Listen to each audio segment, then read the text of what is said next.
ప్రజలు ఎన్డీఏ ప్రభుత్వాన్ని నమ్మారు, నిలబడ్డారు.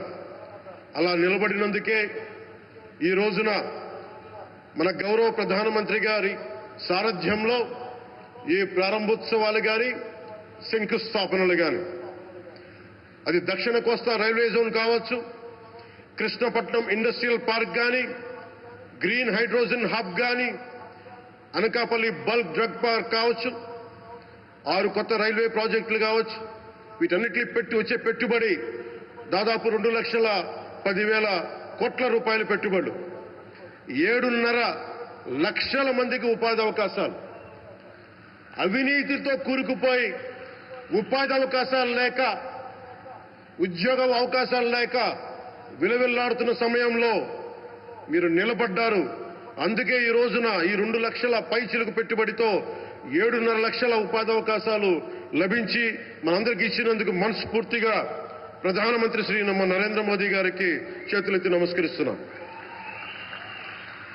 ఇవి కాకుండా కొత్త హైవేల నిర్మాణం, విస్తరణ, అలాగే అమరావతి రాజధానికి పెట్టుబడులు, పోలవరంకి నిధులు, 15th ఫైనాన్స్ కమిషన్ నిధులు కానీ, జల్ జీవన్ మిషన్ కోసం ప్రతి ఇంటికి నీరు, రక్షిత మంచినీరు రావాలి ఆయన ఆకాంక్ష, ఆయన ఆశయం. మనకు గంట కాదు 24 గంటలు రావాలని పడ్డ తపన ప్రధానమంత్రి గారిది. వీటన్నిటికీ చేయగలుగుతున్నాం, ముందు ప్రారంభించామంటే మీరు మా మీద పెట్టిన భరోసా, మా మీద పెట్టిన నమ్మకం, గౌరవ ప్రధానమంత్రి గారి మీద మీరు చూపించిన నమ్మకం. ఈ రోజున అది 2 లక్షల పైచిలకు పెట్టుబడులుగా ఇక్కడికి వచ్చింది. ఎక్కడో మన మారుమూల గ్రామాల్లో 70 సంవత్సరాల పాలనలో గ్రామాలకి రోడ్డు లేదు. ప్రధానమంత్రి సడక్ యోజన కింద ఈ రోజున మనం మారుమూల గిరిజన గ్రామాల్లో కూడా రోడ్లు వేయగలుగుతున్నామంటే దానికి ముందుండి మాకు వెన్నుతట్టి మాకు నిధులు సమకూరుస్తుంది నరేంద్ర మోదీ గారు.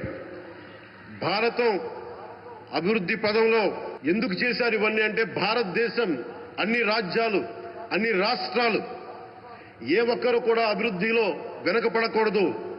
అది మనకి తెలంగాణ కావచ్చు, ఆంధ్రప్రదేశ్ కావచ్చు, ఆంధ్రప్రదేశ్లోని ఉత్తరాంధ్ర, రాయలసీమ, మనకి కోస్తాంధ్ర కావచ్చు, ఎక్కడా కూడా ఏ ప్రాంతం కూడా వెనుకపడకూడదు. అభివృద్ధిలో అందరికీ సమాన వాటా ఉండాలని చెప్పే ఈరోజు ఇన్ని పెట్టుబడులు.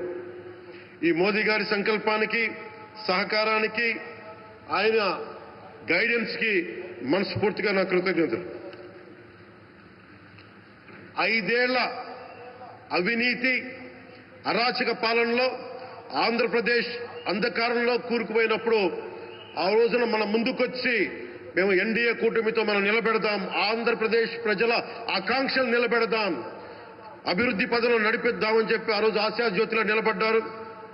అసలు అభివృద్ధికి ఆస్కారమే లేదు ఆంధ్రాకి అనే స్థితి నుంచి అభివృద్ధి అంటే ఆంధ్రానే అని చెప్పుకునేలా గౌరవ ముఖ్యమంత్రి గారి నాయకత్వం, చంద్రబాబు గారి నాయకత్వంలో, ప్రధానమంత్రి గారి నిర్దేశకత్వంలో, వారి సూచనలతో, సహకారంతో కేబినెట్ కానీ, మంత్రివర్గ సహచరులు కానీ, ఎన్డీఏ కూటమి ఎమ్మెల్యేలు కానీ, మేమందరం కార్యకర్తలు అందరం కష్టపడతాం. అహిర్నిశలు రేయం భవళ్లు కష్టపడతాం. దేశ ప్రగతిలో భాగస్వామ్యులవుతాం. మేము ప్రధానమంత్రి గారికి అండగా ఉంటామని తెలియజేసుకుంటూ, ఆంధ్రప్రదేశ్లో ఉన్న ఆంధ్రాకి వెలుగుతో నింపుతున్న మీ నిండు హృదయానికి నా హృదయపూర్వక కృతజ్ఞతలు తెలియజేసుకుంటున్నాను.